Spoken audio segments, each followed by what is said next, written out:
जानकीच्या हातातून काचेचा ग्लास खाली पडून फुटतो। या मोठ्या आवाजाने घरातील सगळेजण लगेचच हॉलमध्ये येतात आणि काचेचा ग्लास फुटला हे पाहून सर्वांना जानकीची काळजी वाटते।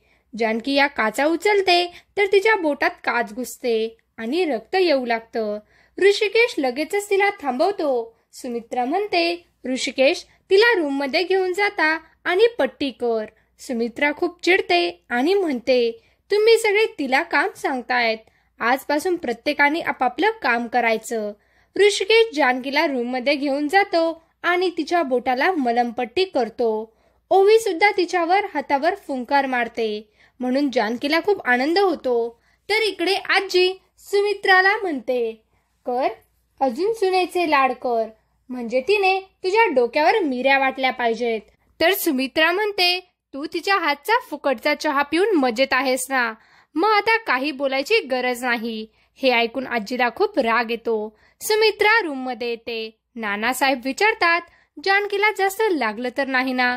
सुमित्रा सांगते, जास्त नाही लागलं, ऋषिकेशने पट्टी केलीये, पण मला आता असं वाटतंय की आपण तिच्या मदतीला जावा आणण्याचा विचार करूयात। आपण सौमित्र आणि सारंगच्या लग्नाचा विचार केला पाहिजे। हे ऐकून नानासाहेबांना खूप आनंद होतो। सुमित्रा म्हणते, मी जानकीला सांगते त्या दोघींच्या नावांची नोंद करायला, तिच्याकडे ती जबाबदारी देते। असं म्हणून ती जानकीकडे जाऊ लागते। तर आजी लपून त्यांचं बोलणं ऐकत असते। सुमित्रा बाहेर जाताना तिला पाहते आणि विचारते, तू आमचं बोलणं चोरून ऐकत होतीस का? तर आजी सांगते, नाही, माझ्या कानावर पडलं, आणि आता आपल्या 2 मुलांसाठी अशा चांगल्या सुना आणल्या की त्या जानकीपेक्षा वरचढ असल्या पाहिजे। सुमित्रा म्हणते, मी जानकीकडेच ही जबाबदारी देत आहे, तू परत हा विषय काढायचा नाही आणि या घरात या गोष्टीकडे लक्ष द्यायचं नाही। असं म्हणून सुमित्रा निघून जाते। त्यामुळे आजी खूप चिडते आणि म्हणते, अशी वरचढ सून आली पाहिजे ना, तिने जानकीची जागा दाखवून द्यायला हवी। इकडे ऐश्वर्या रूम मध्ये व्यायाम करत असते। तिची रूमची खिडकी उघडी असते, त्यामुळे गावातली काही मुलं चोरून तिला पाहत असतात। तेवढ्यात ऐश्वर्याची आई तिथे येते आणि ही मुलं चोरून पाहत आहेत हे पाहून ती ऐश्वर्याला थांबवते आणि खिडकी लावून घेते। पण ऐश्वर्या सांगते, मला उकडतंय, आणि ती पुन्हा एकदा खिडकी उघडते। ऐश्वर्याच्या आईला खूप राग येतो आणि ती शहाजीरावांना बोलावून सांगते, पहा तुमच्या मुलीने कसे कपडे घातलेत। मुलं तिच्याकडे पाहतायत। ऐश्वर्या लगेचच खिडकीजवळ येते आणि म्हणते, माझी बंदूक आण, बाहेर खूप कबूतर जमलेत, आज एखाद्याला उडवते। हे ऐकून मुलं खूप घाबरतात आणि तेथून पळून जातात। तेव्हा आई तिला समजवण्याचा प्रयत्न करते की मुलीने मुलीसारखं राहायला हवं, परंतु ऐश्वर्या तिला म्हणते, आता तसं काही राहिलेलं नाहीये। असं म्हणून ती तेथून निघून जाते। ऐश्वर्याची आई सयाजीरावांना म्हणते, आपल्या मुलीच्या लग्नाचं वय झालंय, तिच्यासाठी मुलगा पाहायला हवा। सयाजीरावांना ही गोष्ट पटते। इकडे सौमित्र त्याच्या सिनियर सोबत कोर्टात काय बोलणार ते सांगत असतो। तेव्हा या सिनियरची मुलगी सौमित्रावर फिदा असते। ती सौमित्रचं खूप कौतुक करते। या दोघांचं एकमेकांवर प्रेम असतं आणि ती विचारते, तू आपल्याबद्दल घरी कधी सांगणार आहेस? सौमित्र म्हणतो, लवकरच सांगेल, आणि हे दोघं एकमेकांना घट्ट मिठी मारतात। इकडे घरी ओवीने कुटुंबाविषयी एक छान निबंध लिहिलेला असतो।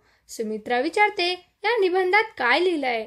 ओवी घरात कोण कोण काय काय काम करतं याबद्दल सांगत असते, परंतु जानकीबद्दल तिने काही लिहिलेलं असतं, असं की जानकी घरीच असते आणि काहीच काम करत नाही। हे ऐकून सुमित्रा आणि जानकीला वाईट वाटतं। सुमित्रा जानकीला म्हणते, तुझ्या मुलीला सांग, तू या घरात काय काय कामं करतेस। तेव्हा जानकी तिची संपूर्ण गोष्ट सांगते। ती अनाथ होती, मग तिने ऋषिकेशशी लग्न केलं, या घरात आली आणि या घराला तिने सांभाळलं। सुमित्रा आणि नानासाहेब हे दोघे ओवीला समजावून सांगतात की तुझी आई गोल्ड मेडलिस्ट आहे, परंतु तिने या घरातील लोकांसाठी इतकी मोठी संधी सोडली, त्याचा त्याग केला। तर जानकी म्हणते, आई मी त्याग नाही केला, ती माझी चॉईस होती। ओवीला आईचं महत्त्व पटतं आणि ती जानकीला घट्ट मिठी मारते। सर्वांना खूप आनंद होतो। इकडे ऋषिकेशच्या कंपनीमध्ये सयाजीरावचा माणूस आलेला असतो आणि तो म्हणतो, तुम्ही बाजार समितीत जे दर सांगितले ते दलालाला परवडणार नाही, कमिशन घ्यायलाच हवं. परंतु ऋषिकेश म्हणतो, नाही जमणार. बाजार समिती शेतकऱ्यांसाठी आहे, दलालांसाठी नाही. मी माझा निर्णय नाही बदलणार. त्यामुळे या एजंटला खूप राग येतो. त्याच वेळेस सारंग तेथे येतो. तो ऋषिकेशला सांगतो की आज आपल्या शेतमालाचा ट्रक मार्केटमध्ये जाणार आहे. हा दलाल हे सगळे ऐकतो आणि सयाजीरावांच्या माणसांना फोन करून सांगतो. सयाजीराव हा ट्रक जाळायला सांगतो. जानकी पुरणपोळीचा स्वयंपाक बनवत असते. सुमित्राही तेथे येते आणि म्हणते, ऋषिकेशसाठी चालतंय वाटतं. तर जानकी म्हणते, घरातील सगळ्यांनाच पुरणपोळी खूप आवडते. तर सुमित्रा उत्तर देते, ऋषिकेश एवढी कोणालाच आवडत नाही. सुमित्रा जानकीला म्हणते, आम्ही दोघांनी सौमित्रा आणि सारंगचं लग्न करायचं ठरवलंय. त्यांच्यासाठी मुलगी पाहण्याची जबाबदारी तुझी आहे. हे ऐकून जानकी खूप खुश होते. पुढील एपिसोडमध्ये आपण पाहू की सयाजीरावची माणसं ऋषिकेशचा ट्रक जाळून टाकणार आणि सारंग ऋषिकेशला फोन करून सांगेल, तेव्हा त्याला मोठा धक्काच बसेल. मग आता पुढे काय होईल हे जाणून घेण्यासाठी व्हिडिओला लाईक करा, शेअर करा आणि चॅनलला सबस्क्राईब करायला विसरू नका. धन्यवाद.